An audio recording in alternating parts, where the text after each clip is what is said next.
Governor Mary Fallin declared a state of emergency for 16 Oklahoma counties due to tornadoes and severe weather, not just today, but across the weekend. Joining me now with an update on some of the Oklahomans coverage, Assistant Local Editor Nick Trougakos. A long day for us here at the Oklahoman and, of course, media in general, and that's one of the roles of the media is to provide information and warning to residents about severe weather, and we certainly had that in the state. Give us an overview of some of the reporters that are out and about, who they've spoken with, and what they've seen. Yeah, once we had an idea of what the storm tracks involved and what communities were involved, we had reporters and photographers really dispatched all over the state. Well, at least over central Oklahoma, where Sure. where the storms were causing the most damage. We had a reporter up in Kearney. Adam Kemp was up there. Many homes destroyed. The tornado took a wide path of destruction there.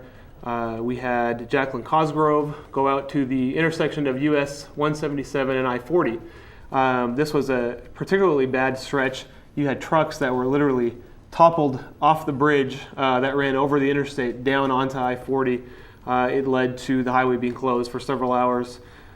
We had Juliana Keeping go out to the Dale Bethel Acres area, and that appears to be an especially hard-hit area.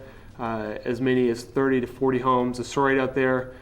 Juliana was talking to some people who said they had gone to a community storm cellar, and when they came up, just, nothing's there. The quote was, "We had the house when we went down, and when we came up, it's all splinters now." So some pretty dramatic stuff that our reporters are going out and documenting, some pretty fascinating pictures that our photographers are taking, and I think it'll be worth a while for our readers to get on the line on News OK or pick up the paper and check that out.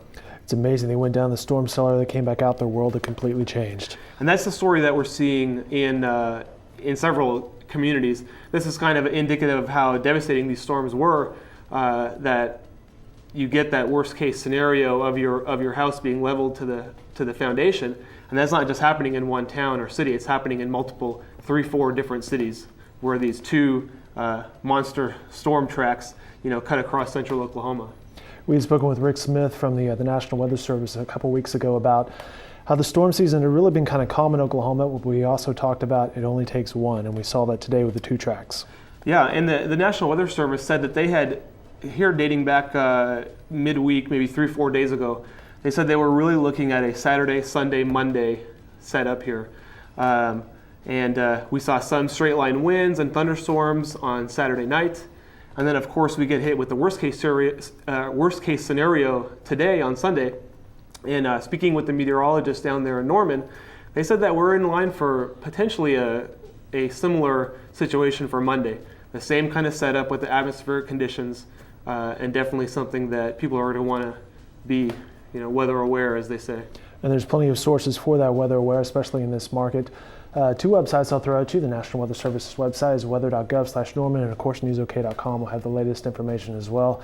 Nick, thanks for your time. I know there's plenty of coverage that you reporters are working on tonight and will be working on tomorrow, both in the paper and online at newsok.com.